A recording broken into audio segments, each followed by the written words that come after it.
আজ ছিল আমার স্টুডেন্টদের মানে বিউটিশিয়ান ক্লাসের স্টুডেন্টদের আইব্রোজ প্র্যাকটিসের ক্লাস। তো ওদের দেখো কিভাবে আমি ড্রয়িং করে করে আইব্রোজ আঁকাচ্ছি। আইব্রোজ আগে প্র্যাকটিক্যালি করার আগে আমি থিওরিতে বিশ্বাস করি। এটা আমার মেকআপ ক্লাস আর বিউটিশিয়ান ক্লাস দুটোতেই আমি এইভাবে ড্রয়িং করে নিই আইব্রোজটাকে, তারপরেই কিন্তু আমি এইভাবে প্র্যাকটিক্যালি করি থাকে, তাতে ওদের মাথার মধ্যে বসে যায় যে শেপটা কী আছে। আর এটা ভীষণভাবে জরুরি, সেটা আমি ফলো করি থাকি আর ওদেরও করাই।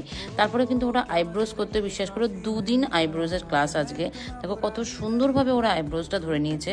তো আমাদের নেক্সট ক্লাস শুরু হচ্ছে তোমার মে মাস থেকে। বেসিক টু অ্যাডভান্স বিউটিশিয়ানের ক্লাস শুরু হবে মে মাস থেকে। যারা যারা তোমরা জয়েন করতে চাও, এভাবে মানে হাতের কাজ শিখে নিজে কিছু করতে চাও, উপার্জন করতে চাও, তারা অবশ্যই ক্লাসটা জয়েন করতে পারো। আমার কন্ট্যাক্ট নাম্বার হচ্ছে 9339327274। আর ওদের মুখের হাসি দেখেই বুঝতে পারছো ওরা নিজেরা করতে পারে কতটা খুশি হয়েছে। তো থ্যাংক ইউ।